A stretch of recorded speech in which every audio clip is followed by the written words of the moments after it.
Madhya Pradesh Congress committee के निर्देश पर आज प्रदेश के सभी जिलों में एक साथ पत्रकार वार्ताएं आयोजित की गई। इंदौर में आयोजित पत्रकार वार्ता की कमान संभाली प्रदेश कांग्रेस प्रवक्ता और वरिष्ठ अधिवक्ता प्रमोद द्विवेदी ने। उनके साथ मंच पर जिलाध्यक्ष सदाशिव यादव, महिला कांग्रेस, युवा कांग्रेस और अन्य अग्रणी संगठन के पदाधिकारी उपस्थित रहे। पत्रकार वार्ता में राहुल गांधी के नेतृत्व की जमकर प्रशंसा की गई और 2026 की जनगणना के साथ केंद्र सरकार द्वारा घोषित जातिगत जनगणना को ऐतिहासिक जीत करार दिया गया। प्रमोद द्विवेदी ने कहा कि यह केवल प्रशासनिक फैसला नहीं बल्कि राहुल गांधी की वर्षों की अडिग लड़ाई का परिणाम है। बीजेपी सरकार को बार बार घुटने टेकने पर मजबूर करने वाली यह लड़ाई अब रंग लाई है। प्रमोद द्विवेदी ने बताया कि राहुल गांधी ने किसान आंदोलन को मजबूती से समर्थन दिया और 3 कृषि कानूनों को काले कानून बताकर भाजपा को घेरा।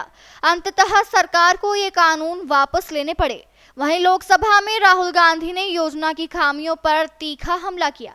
शहीद अग्निवीरों के लिए मुआवजा और पेंशन की मांग के बाद सरकार ने एक दिन में फैसले पलटे। प्रमोद द्विवेदी ने कहा कि जातिगत जनगणना सिर्फ आंकड़ों का खेल नहीं बल्कि जिसकी जितनी आबादी उसकी उतने हिस्सेदारी के सिद्धांत की नींव है। राहुल गांधी ने इसे राष्ट्रीय विमर्श का केंद्र बनाया और तेलंगाना मॉडल को सामने रखते हुए देश भर में आंदोलन चलाया।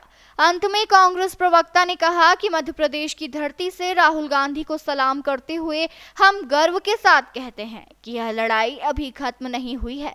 जब तक हर वर्ग को उसके हक का हिस्सा नहीं मिल जाता, कांग्रेस चुप नहीं बैठेगी। पूरे मध्य प्रदेश में एक साथ आज हर जिले में ये पत्रकार वार्ता रखी गई है। केंद्र सरकार जनगणना के साथ 2026 में जातिगत जनगणना भी करा रही है। जो लोग राहुल गांधी की इस मांग को हल्के में ले रहे थे, जिस तरह से उन्होंने सदन में दहाड़ा, गली और मोहल्ले से लेकर के डगर डगर नगर नगर चले, कारवां बढ़ता गया। एक ही मुद्दे पर नहीं, राहुल गांधी ने कई मुद्दों पर सरकार को पीछे हटने पर मजबूर किया है। ये आवाज़ जब निष्पक्ष होती है, ईमानदार होती है, दृढ़ता की होती है, संविधान के दायरे की होती है, अपनों को खोकर के कुछ सीखते हुए आगे बढ़ने की होती है, देश को एक रखने की होती है, तब जीत मिलती है। और ये जीत राहुल गांधी की जीत है, सिद्धांतों की जीत है और आम आवाम की जीत है। इसलिए कांग्रेस आज पूरे प्रदेश में एक साथ पत्रकार वार्ता कर रही है और हम बताना चाहते हैं इन वीडियो के माध्यम से कि क्या चेहरे थे कल तक और आज वो मिठाई बांट रहे हैं। ये पत्रकार वार्ता आपके माध्यम से इसलिए कराई जा रही है कि जिस तरीके से पूरे देश में जो आवश्यकता थी जातिगत जनगणना की, ये जनगणना की आवाज़ जो राहुल गांधी जी उठा रहे थे सदन में, तब भाजपा के नेता, मंत्री, विधायक और यहाँ तक कि गृह मंत्री अमित शाह तक इनकी आवाज़ को और जो जातिगत जनगणना की आवाज़ को हंसी कर रहे थे उनकी, और उस जिस तरीके से उनकी हंसी पूरे देश में दिखाई जा रही थी, एक मजबूर होकर फिर बीजेपी ने जो पूरे देश की आवाज़ बनी, राहुल गांधी की आवाज़ पूरे देश में बनी और उस आवाज़ से एक जो पूरे देश में वास्तव में उनकी आवाज़ को जो समझा जनता ने, तब ये आवाज़ उठी।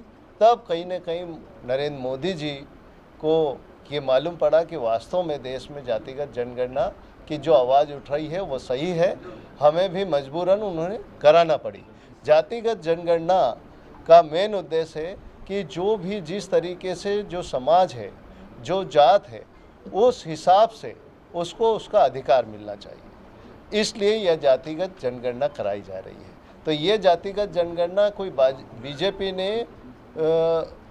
खुश होकर नहीं की, ये राहुल गांधी की जो आवाज़ थी और एक जनता की आवाज़ थी, उससे मजबूर होकर ये जातिगत जनगणना कराने का उन्होंने निश्चय किया।